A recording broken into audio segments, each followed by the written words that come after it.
I have been a fan of Sneako since 2018. Way before I started my own YouTube channel, I've been an avid Sneako viewer. What made him special in my eyes wasn't that he had some exceptional knowledge of life or anything, but the fact that he wasn't scared to question life. The fact that we are in a world that chooses what type of injustice should be accepted or rejected based on if that injustice favors the elites. The fact that we live in such a world, having a man like Sneako, for the last 5 to 6 years, was great for the internet, if you are being very honest. Sneako wanted to wake people up to see this, and he made very thought-provoking and creative videos to propagate his message. Fast forward 3 years from 2018, Sneako got his main channel to 1 million subscribers. And not long after, Sneako began to stream on Twitch. He became a streamer who would stream on Twitch and then post his Twitch videos on YouTube, on his new YouTube channel called Sneako. He began to react to manosphere topics, red pill content, and this blew up his channel from about 165,000 subs to 900,000 subs in maybe 4 months, which is absolutely insane. But in as much as Sneako was constantly spitting facts in his videos and helping men wake up, do you understand? In as much as he was doing all this, there was one vital mistake he kept on making. Sneako was getting too emotional in his videos. He kept on letting his emotions get the best of him during his streams. And I get this as a YouTuber. Do you get what I'm saying? There would be certain videos I react to, right, that absolutely infuriates me, because there are certain things that a normal, positive, forward-thinking human being, right, would expect to be common knowledge among the masses. And when you notice how much brainwashing has gone on in the society, right, it is very annoying to see, right? It is very annoying to observe. Do you get what I'm saying? So I get the push to let your emotions take over. When you notice the moral and mental degradation of the general public, right, of the masses, it is very difficult to watch, and it gets the best of you sometimes, and you just want to lash out and scream, and hurl insults at people.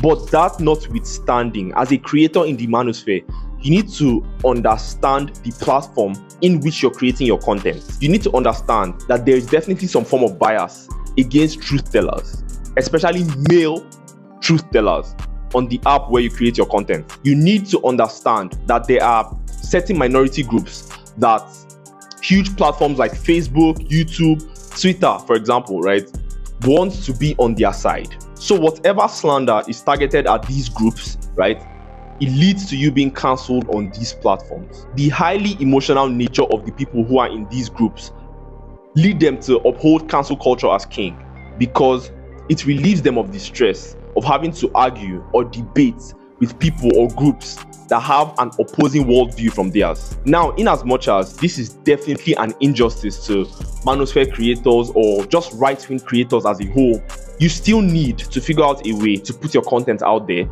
while maintaining your source of income. You get what I'm saying? You still need to, I'm not saying you should walk on eggshells, but you should understand there is a skill, right, that you need to have when it comes to crossing the line but remaining safe at the same time. Fresh and Fit, for example, is called the most toxic podcast in the world, right? But they have never lost any of their YouTube channels. I think they have 3 YouTube channels, if I'm not mistaken, right? They haven't lost any of them before. They've lost multiple TikTok accounts. They've lost multiple IG accounts, because those accounts don't necessarily fetch them as much bread as YouTube, as much money as YouTube. Do you understand? So they protect their source of income. For a podcast touted as the most toxic podcast in the world, they've kept themselves relatively safe from the backlash of a huge platform like YouTube. In every field of life, be it sports, be it entertainment, there will always be rules and regulations. And sometimes, right, these rules and regulations are very dumb, make zero sense when you really think about them. So it takes a special individual to be able to push out their content, right, and carefully, I said carefully, break 1 or 2 of these rules while remaining safe on that platform or in that business. It is kind of like Mike Tyson, for example. I think he just came out 2 or 3 years ago to admit that whenever he was on drugs, right, to evade the anti-doping system, I think he would use a prosthetic penis, do you understand, that was embedded with someone else's urine. Do you understand? He basically cheated the system. But here's what I'm saying. He was smart about this.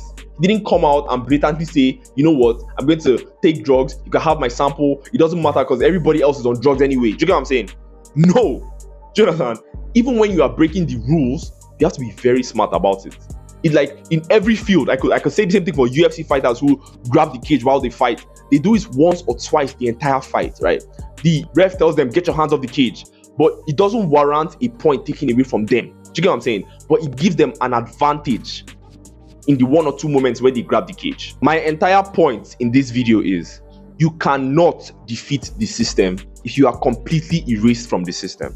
He could have toned down his videos a little bit, right? Toned down his emotionality in the videos a little bit, still pass the exact same content, right? The exact same message, I mean, right? Kept his bread coming in and improved the lives of hundreds of thousands of men worldwide.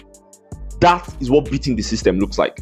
I'm not saying you have to walk on eggshells because of the unfairness of the platform that you are on. You don't have to walk on eggshells, but you have to learn the art of pushing your content out, breaking 1 or 2 rules, but staying safe enough that you don't jeopardize your source of income. If you like the video, hit the like button. If you are a fan of Sneako, his Rumble link will be the second link in my description. So click on that link, follow him on Rumble, and I'll see you guys in the next one. It go be.